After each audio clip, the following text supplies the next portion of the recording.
भारत का उत्कर्ष. Ladies and gentlemen, the Honorable Prime Minister of India, Shri Narendra Modi ji, I request him to kindly address the congregation.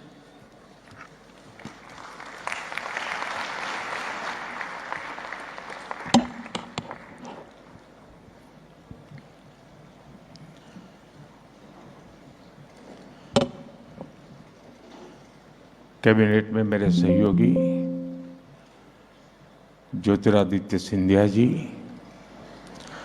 राज्य मंत्री चंद्रशेखर पेम्मासानी जी, विभिन्न राज्यों के प्रतिनिधि, विदेशों से आए हमारे अतिथि,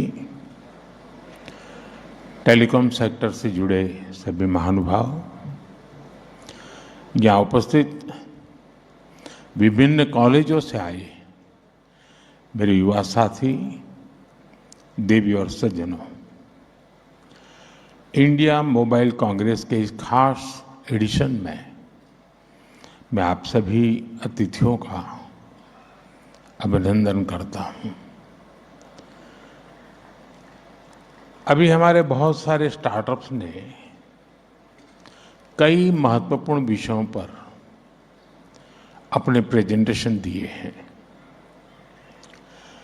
फाइनेंशियल फ्रॉड प्रिवेंशन,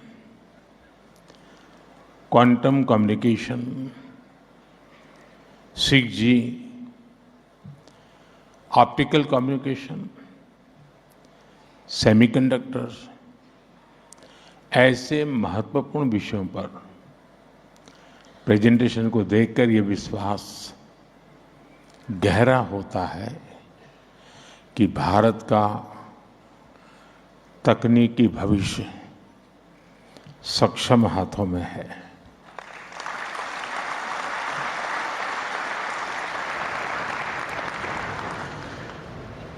मैं इस कार्यक्रम के लिए और सभी नए इनिशिएटिव्स के लिए आप सभी को शुभकामनाएं देता हूं। फ्रेंड्स, आईएमसी का ये आयोजन अब सिर्फ मोबाइल या टेलीकॉम तक सीमित नहीं रहा है। सिर्फ कुछ वर्षों में आईएमसी का ये इवेंट एशिया का सबसे बड़ा डिजिटल टेक्नोलॉजी फोरम बन गया है।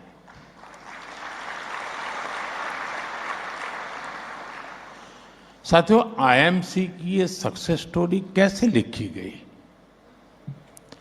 इसे किसने ड्राइव किया है? साथियों, इस सक्सेस स्टोरी को लिखा है भारत के टेक सेवी माइंडसेट ने। इसे लीड किया है हमारे युवाओं ने, भारत के टैलेंट ने। इसे गति दी है हमारे इनोवेटर्स ने, हमारे स्टार्टअप्स ने। और इसलिए ये मुमकिन हो पाया है क्योंकि आज सरकार देश की प्रतिभा और क्षमता के साथ पूरी ताकत से खड़ी है। Telecom technology development fund, digital communications innovation square, इन स्कीम के जरिए हम हमारे स्टार्टअप्स को फंड्स उपलब्ध करवा रहे हैं।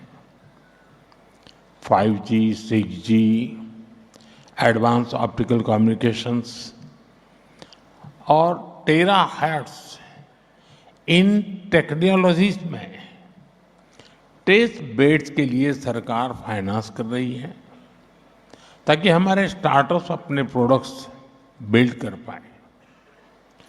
हम स्टार्टअप्स और देश के प्रीमियर रिसर्च इंस्टीट्यूट्स के बीच पार्टनरशिप को फैसिलिटेट कर रहे हैं।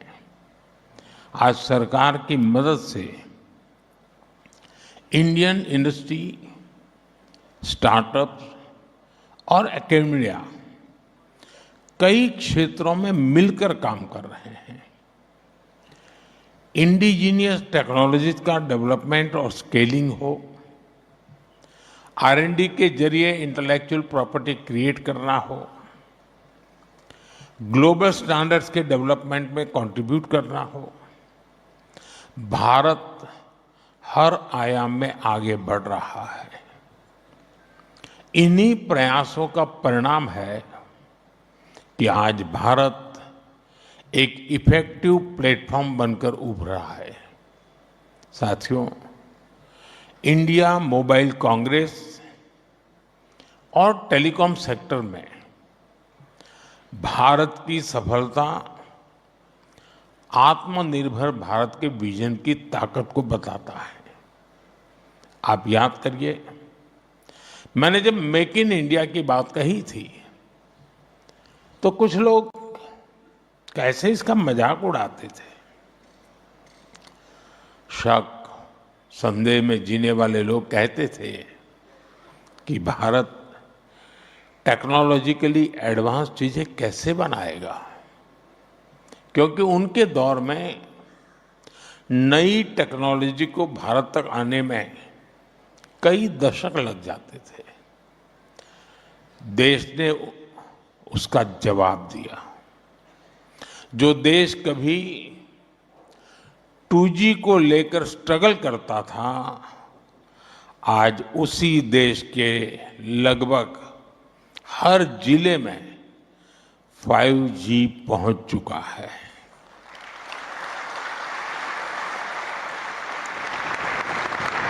हमारा electronics production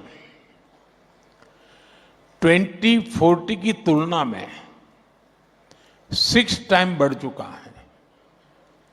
mobile phone manufacturing में 28 टाइम्स और एक्सपोर्ट में 127 टाइम्स की वृद्धि हुई है।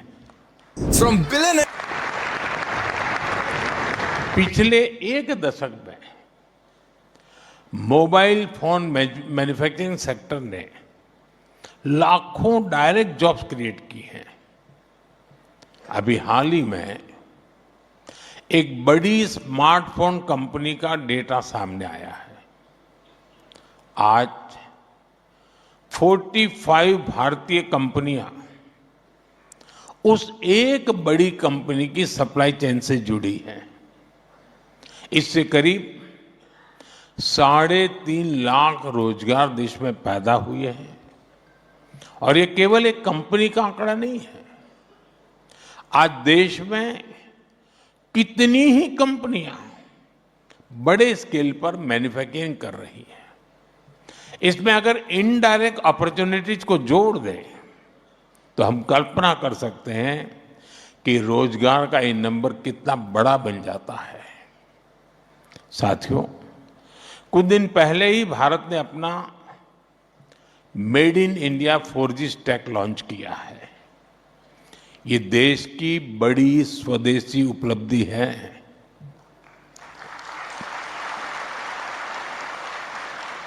अब भारत दुनिया के उन 5 देशों की लिस्ट में आ गया है जिनके पास ये सामर्थ्य है। ये डिजिटल सेल्फ रिलायंस की दिशा में, टेक्नोलॉजिकल इंडिपेंडेंस की दिशा में देश का एक बड़ा कदम है।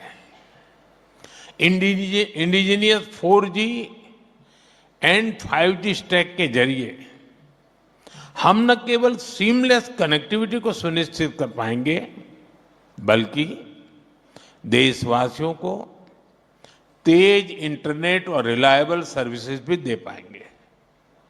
इसी मकसद से जिस दिन हमने अपना made in India 4G stack launch किया, उसी दिन देश में एक साथ करीब 1 लाख 4G टावर्स को भी एक्टिव किया गया।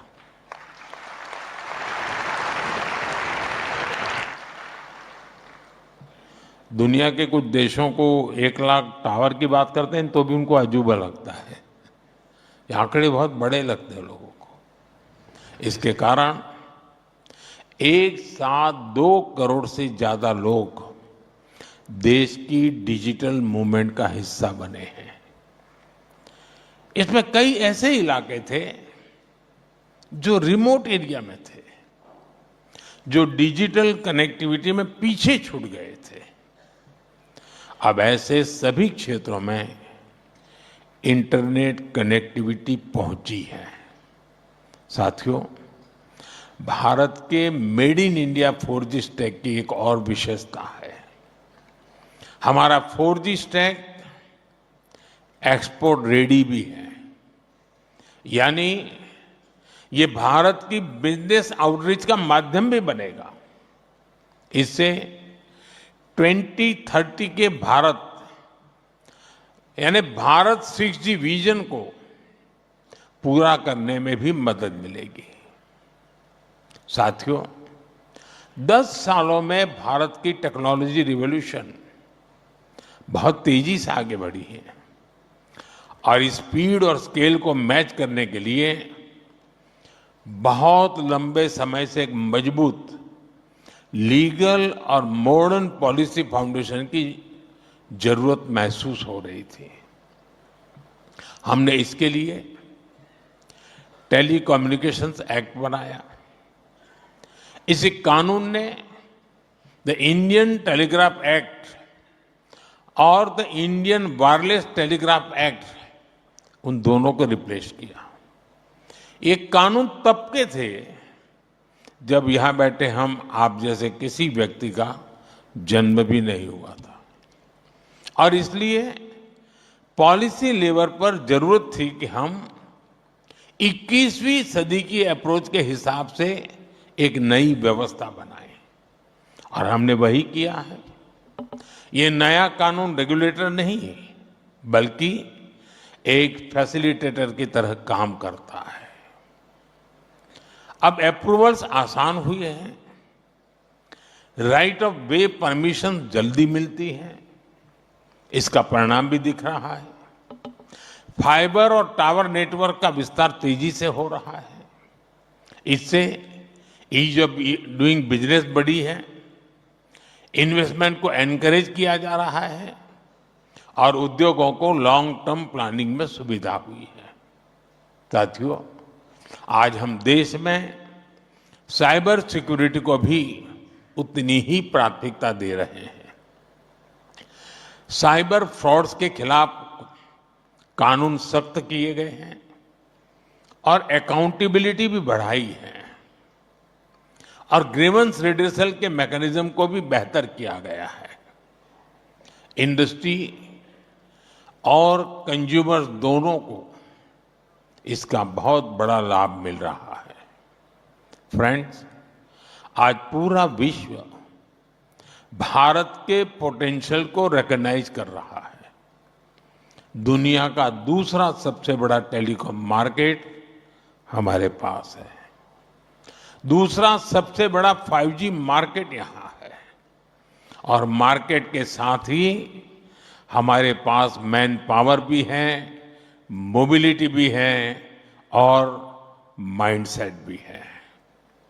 और जब मैन पावर की बात आती है तो भारत में स्केल और स्किल दोनों एक साथ दिखाई देते हैं। आज भारत दुनिया की सबसे बड़ी युवा आबादी का देश है, और ये जनरेशन बहुत बड़े लेवल पर स्किल बनाई जा रही है। भारत आज दुनिया में सबसे तेजी से बढ़ती डेवलपर पॉपुलेशन वाला देश है। साथियों, आज भारत में 1 GB वायरलेस डेटा की कीमत 1 कप चाय के दाम से भी कम है।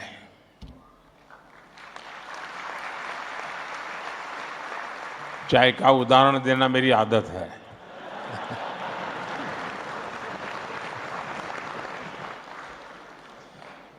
पर यूजर डेटा कंजम्पशन में हम दुनिया के अग्रिम देशों में आते हैं।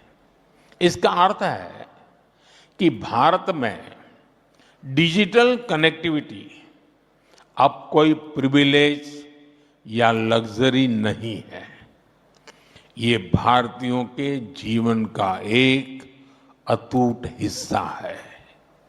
साथियों, इंडस्ट्री और इन्वेस्टमेंट को बढ़ाने के माइंडसेट में भी भारत सबसे आगे दिखता है।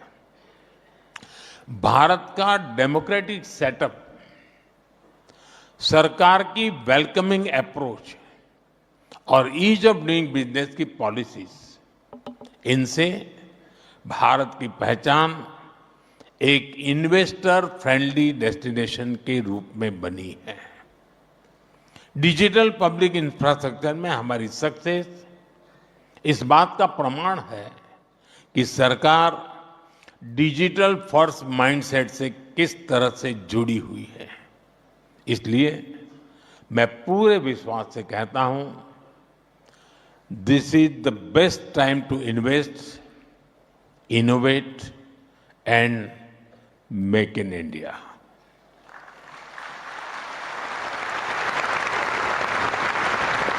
मैन्युफैक्चरिंग से सेमीकंडक्टर्स तक, मोबाइल से इलेक्ट्रॉनिक्स और स्टार्टअप तक, हर एक फील्ड में भारत में ढेर सारी संभावनाएं हैं, ढेर सारी एनर्जी है। साथियों, कुछ सप्ताह पहले ही 15 अगस्त को मैंने लाल किले से घोषणा की है कि ये साल बड़े बदलावों का, बड़े रिफॉर्म्स का साल है। हम रिफॉर्म्स की गति बढ़ा रहे हैं और इसलिए हमारी इंडस्ट्री का, हमारे इनोवेटर्स का दायित्व भी बढ़ रहा है और इसमें बहुत बड़ी भूमिका हमारे स्टार्टअप्स की है। हमारे यंग इनोवेटर्स भी हैं। अपनी स्पीड से, अपनी रिस्क टेकिंग एबिलिटी से स्टार्टअप्स नए रास्ते, नए अवसर बना रहे हैं और इसलिए मुझे देखकर खुशी है कि आईएमसी ने भी इस साल 500 से ज्यादा स्टार्टअप्स को बुलाकर उन्हें इन्वेस्टर्स और ग्लोबल मेंटर्स के साथ जुड़ने का मौका दिया है। साथियों, इस सेक्टर की ग्रोथ में हमारे एस्टैब्लिश्ड प्लेयर्स का रोल लगातार बढ़ रहा है। ये प्लेयर्स देश की इकोनॉमी को आगे बढ़ाने के लिए स्टेबिलिटी, स्केल और डायरेक्शन देते हैं। उनके पास रिसर्च और डेवलपमेंट की कैपेबिलिटीज हैं और इसलिए हमें स्टार्टअप की स्पीड और एस्टैब्लिश्ड प्लेयर्स की स्केल दोनों से पावर मिलेगी। साथियों, हमारी इंडस्ट्री से जुड़े ऐसे कई विषय हैं जिन पर स्टार्टअप्स के युवा, हमारी academia, research institute, research community और पॉलिसी मेकर्स सबको मिलकर के काम करने की जरूरत है। आईएमसी जैसा प्लेटफॉर्म ऐसे संवाद शुरू करने में उपयोगी हो तो शायद लाभ हमारा अनेक गुना बढ़ जाएगा। साथियों, हमें देखना होगा कि ग्लोबल सप्लाई चेन में कहाँ रुकावटें आ रही हैं।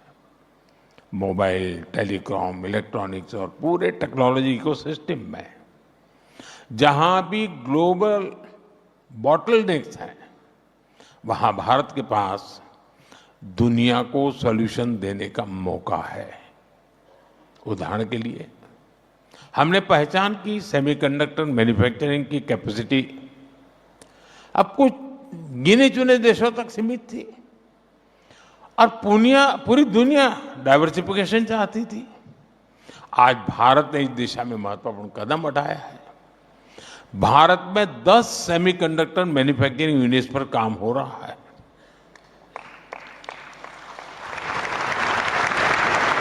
साथियों, इलेक्ट्रॉनिक्स मैन्युफैक्चरिंग में ग्लोबल कंपनियां ट्रस्टेड पार्टनर्स की तलाश कर रही हैं जो स्केल और रिलायबिलिटी दोनों में सही उतरे। दुनिया टेलीकॉम नेटवर्क इक्विपमेंट में डिजाइन और मैन्युफैक्चरिंग के लिए भी भरोसेमंद पार्टनर चाहती है। क्या भारतीय कंपनियां रिलायबल ग्लोबल सप्लायर्स और डिजाइन पार्टनर्स नहीं बन सकती। साथियों, मोबाइल मैन्युफैक्चरिंग में चिपसेट्स और बैटरियों से लेकर डिस्प्लेज और सेंसर्स तक ये काम देश के भीतर और ज्यादा होने की जरूरत है। दुनिया पहले से कहीं ज्यादा डेटा जनरेट कर रही है, इसलिए स्टोरेज, सिक्योरिटी और सॉवरेनिटी जैसे सवाल बहुत महत्वपूर्ण हो जाएंगे। डेटा सेंटर्स और क्लाउड इंफ्रास्ट्रक्चर पर काम करके भारत एक ग्लोबल डेटा हब बन सकता है। साथियों, मुझे आशा है कि आने वाले सेशन में हम इसी अप्रोच को, इसी टारगेट को लेकर आगे बढ़ेंगे। एक बार फिर आईएमसी के इस पूरे कार्यक्रम के लिए आप सभी को मेरी ढेर सारी शुभकामनाएं हैं। आप सबका बहुत बहुत धन्यवाद। Thank you. कर्म में भारत का उत्कर्ष। Ladies and gentlemen, the Honorable Prime Minister of India, Shri Narendra Modi ji, I request him